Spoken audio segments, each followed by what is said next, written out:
네, 진영 의원입니다. 김능한 중앙선관위원장께서도 이제 주민투표에 관한 합리적인 개선 방안을 검토하고 있다 이렇게 말씀하셨는데, 어쨌든 우리가 주민투표를 한번 실시했으니까 서울에서 합리적인 개선 방안을 마련하는 데 있어서 제 의견도 한번 참고를 하십시오. 제가 다른 거는 모르겠지만 그 선관위가 내린 결론 중에서 투표 동료 행위 자체가 투표 행위로서 이 서울시장도 해선 안 되고 선관위 위원도 해선 안 된다. 이 결론은 참으로 납득하기가 어려워요. 그러니까 투표를 하지 말자. 이것도 민주국가에서 당연히 국민으로서는 할 수 있는 운동이다. 저는 그 부분 동의합니다. 국민의 저항권도 인정되는 판인데 투표 거부 행위는 할 수도 있다 이렇게 보는데, 적어도 투표 거부 행위를 국민의 어떤 의사표시로 하는 것을 인정하더라도 선관위원회 본래의 직무와 의무가 있다고요.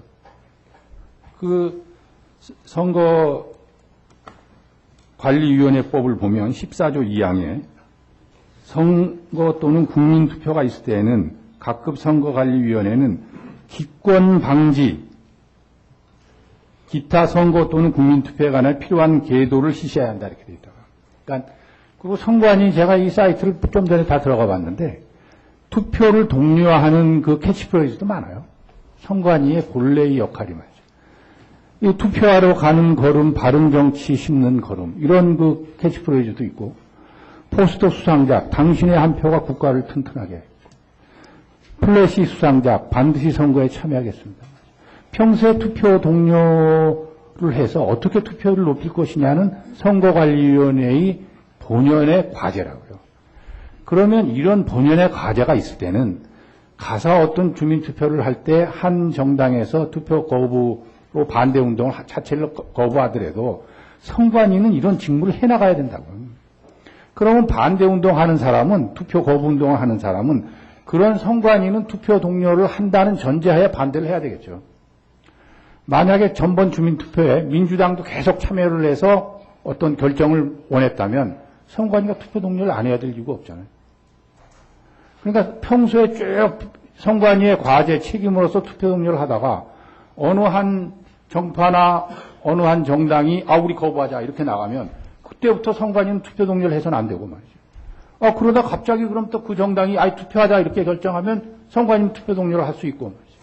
저는 이건 상당히 선관위 본래의 임무나 또 명문의 규정을 위반되는 법 해석을 한 거 아니냐 이렇게 생각을 하고, 앞으로 또 이런 상황이 생길 수도 있으니까 선관위의 본래의 그 과제, 투표율을 높여야 된다는 과제가 어떤 한 사람이나 한 정파의 어떤 선거운동 방법에 의해서 좌우되지 않았으면 좋겠어요. 물론 선관위의 고심 끝에 선관위가 정치적 중립을 지키자 이런 취지로 저는 그런 결정을 했다고 생각을 해요.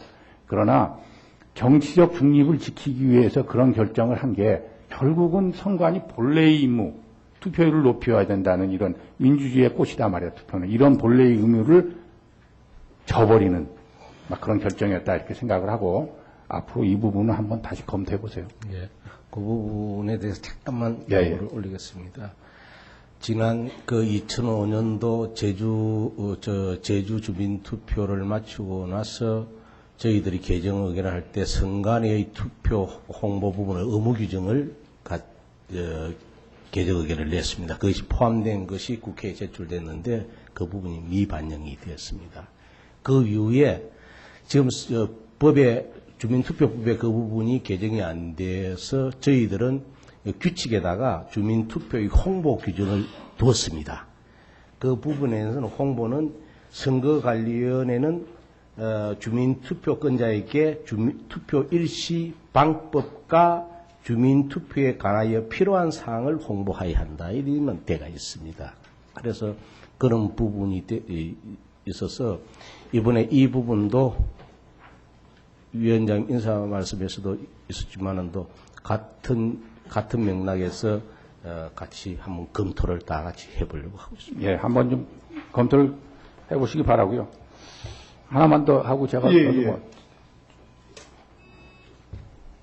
추가 질문 안 하겠습니다. 우리가 이제 여론조사가 쭉 이제 선거 전에는 참 많이 나오는데, 제가 쭉 여론조사 이렇게 보면 거의 이게 뭐 불량 서비스예요. 예, 어떻게 보면 이거 혹세무민하는 거 아니냐 말이야. 이렇게 정치 문화를 오히려 혼란시키는 거지. 그럼 여론조사가 어떤 정도 신뢰가 있어야 되느냐는 거의 국제적으로 나와 있는 거 아니에요. 샘플은 어떻게 해야 되고 말이죠. 예, 이것이 어느 정도 응답률이 있어야 되고 다 나와 있는 기준이 있거든요. 그러면 어떤 우리 그 동료 의원께서 이미 그 부분에 입법 제안을 한 것 같아요. 법안도 내고 말이지. 이러이러한 요건이 돼야 언론에 발표하도록 하자 말이지. 그런 이제 법안도 낸 걸로 알고 있는데, 저는 이게 입법으로 해결하기 전에 선관위에서 이런 정도 제품은 돼야 언론에 발표하자 말이야. 이런 어떤 여론조사 공표에 대한 가이드라인을 만들었으면 좋겠어요. 그래서 꼭 입법으로 해결할 게 아니라 선관위의 그 궤도로서 말이죠. 이 유명한 서비스가 이게 제공되지 않도록 말이죠. 그것도 한번 같이 생각해 보시기 바랍니다. 예, 알겠습니다. 감사합니다. 예.